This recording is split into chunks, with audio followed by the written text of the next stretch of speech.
The rain hammered against the windows of our small apartment in Seattle, mirroring the storm brewing inside me. Alistair, a 43-year-old software engineer, had always prided myself on being a logical man, a problem solver. But nothing in my life had prepared me for the problem that had landed squarely in my lap: the slow, agonizing realization that my wife, Bronte, was cheating on me. It started subtly. Bronte, a vibrant and passionate art teacher, had always been the more outgoing one in our relationship. But lately she'd been distant, preoccupied. Her laughter, once a constant melody in our home, had become a rare and strained occurrence. She'd spend hours on her phone, her fingers flying across the screen, a secretive smile playing on her lips. When I'd ask her about it, she'd brush it off, saying it was just work-related, lesson planning, or coordinating with other teachers. I wanted to believe her. Truly did. Bronte and I had been together for 15 years, married for 10. We'd built a life together, a comfortable, loving life. We had our routines, our inside jokes, our shared dreams of one day buying a small cottage by the sea. The thought that she could be betraying me, that she could be capable of such deception, was almost unbearable. But the doubts persisted, gnawing at me like a persistent ache. Her late nights at the school, which she attributed to extra art projects, became more frequent. Her explanations grew increasingly vague and unconvincing. And then there was the perfume.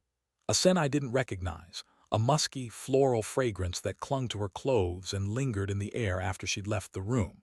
It wasn't her usual light, citrusy perfume.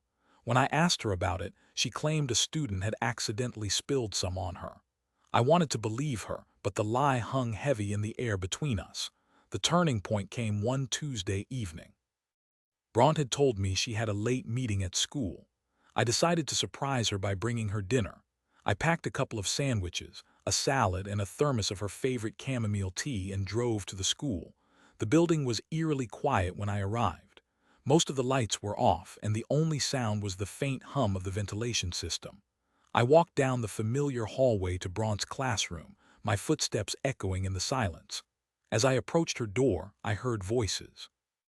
Bronte's voice and another deeper voice, a man's voice. I stopped outside the door, my heart pounding in my chest.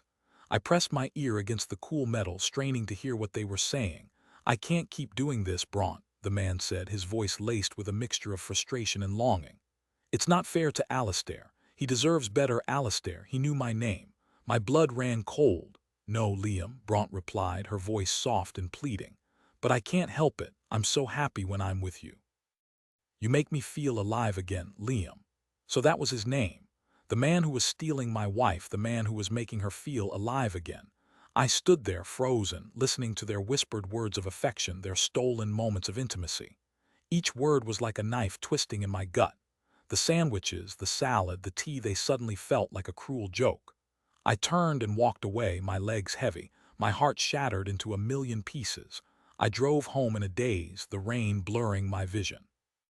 I parked the car in the garage and sat there for a long time, staring blankly at the wall.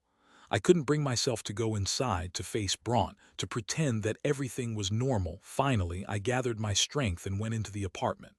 Bronte wasn't home yet. I went to the bedroom and sat on the edge of the bed, my mind racing. What was I going to do? How could I confront her? What would I say? I decided to check her phone. I knew it was a violation of her privacy, but I couldn't help myself.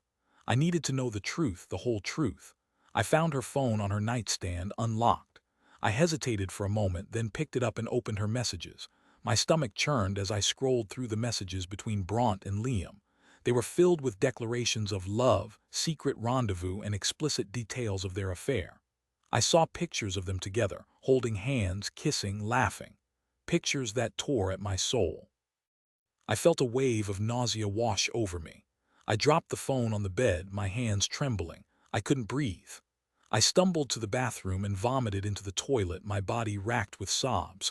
When I finally regained my composure, I went back to the bedroom and packed a bag.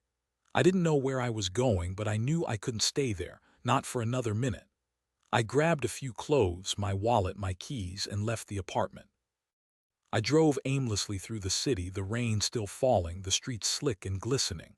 I ended up at a small motel on the outskirts of town. I checked in, went to my room, and collapsed on the bed.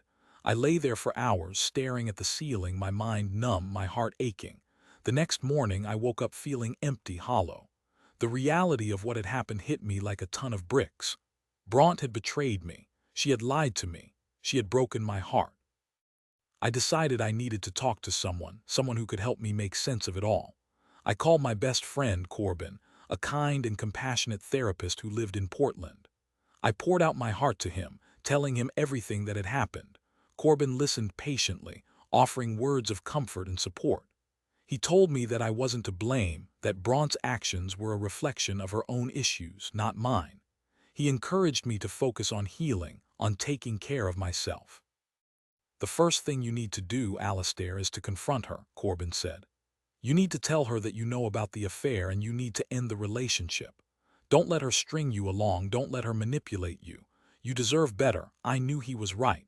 I had to confront Bronte, I had to end it. I couldn't live with the lies, the betrayal, the constant uncertainty.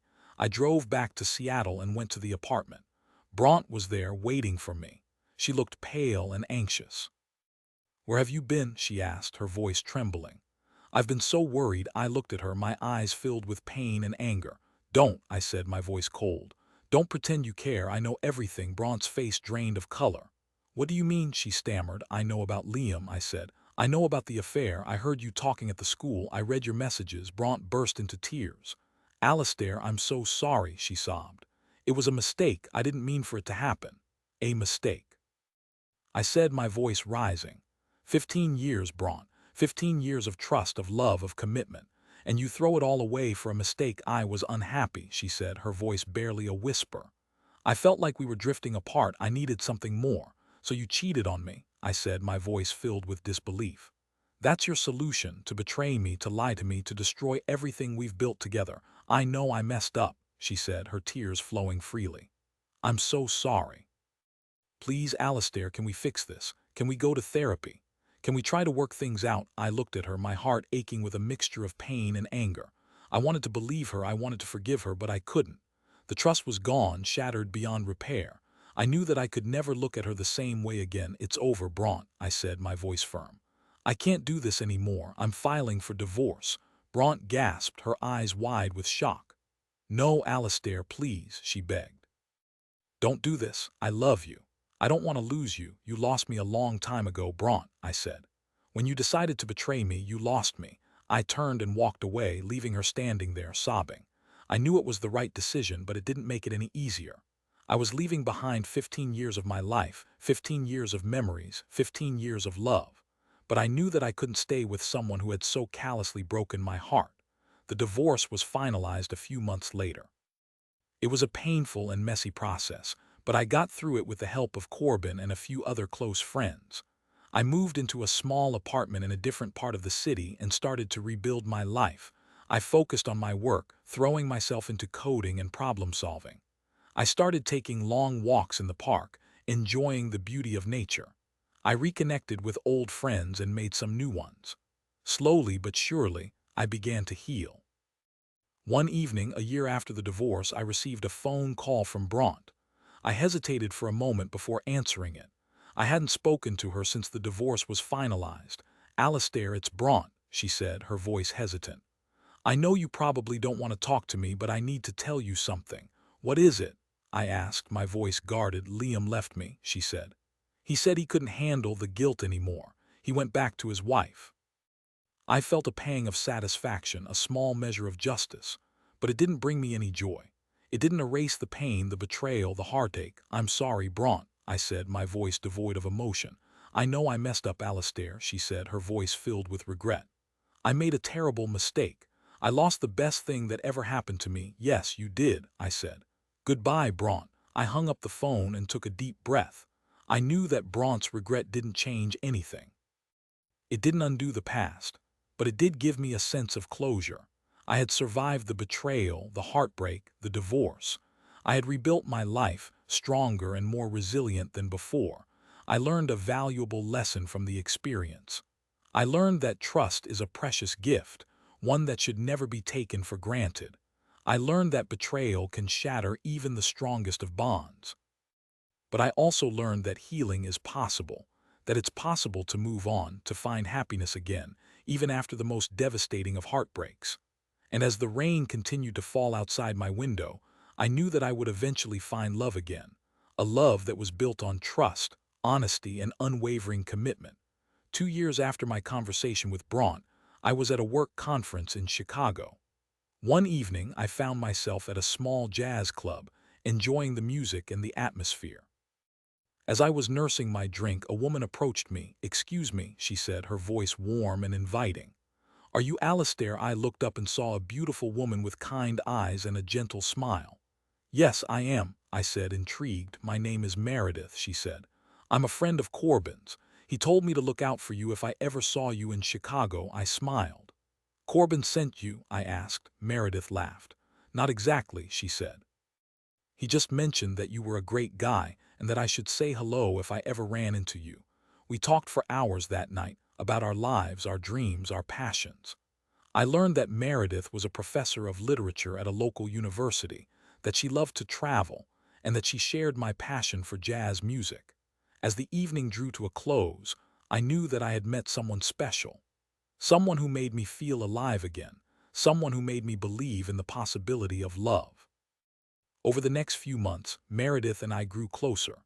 We spent weekends exploring Chicago, visiting museums, attending concerts, and trying out new restaurants. I found myself falling in love with her slowly but surely. One sunny afternoon, as we were strolling through Millennium Park, I stopped and turned to her. "Meredith," I said, my heart pounding in my chest. "I know it's only been a few months, but I have to tell you something. I'm in love with you." Meredith smiled, her eyes sparkling. "I'm in love with you too, Alistair," she said. I pulled her close and kissed her, a kiss that was filled with passion, tenderness, and hope. A year later, Meredith and I were married in a small ceremony overlooking Lake Michigan. Corbin was my best man, and he gave a heartfelt speech about the power of resilience and the importance of never giving up on love. As I stood there, holding Meredith's hand, I knew that I had finally found my happy ending. I had survived the betrayal, the heartbreak, the divorce. And I had found a love that was stronger, deeper, and more fulfilling than anything I had ever known before. Bronte's betrayal had been a painful chapter in my life, but it had also taught me valuable lessons. It had taught me the importance of trust, honesty, and communication in a relationship. And it had taught me that even after the darkest of times, there is always hope for a brighter future. I also learned that sometimes, the people you expect to be there for you will be the ones that let you down. But that's okay. It opens doors for people that actually care and will make a difference in your life. Summary. Alistair, a software engineer, discovers his wife, Bronte, is having an affair with a man named Liam. The revelation shatters his world, leading to a painful divorce and a period of intense emotional turmoil. With the support of his friend Corbin, Alistair begins to rebuild his life, focusing on his work and rediscovering his passions. Eventually, he meets Meredith, a kind and compassionate professor, and finds love again. They marry, proving that healing and happiness are possible even after the most devastating betrayals. Alistair learns valuable lessons about trust, honesty, and the importance of never giving up on the possibility of love. Through his journey, Alistair exemplifies resilience and the capacity to find joy and fulfillment after heartbreak. To anyone going through a similar experience, remember that healing is possible and a brighter future awaits. Stay strong and never lose hope.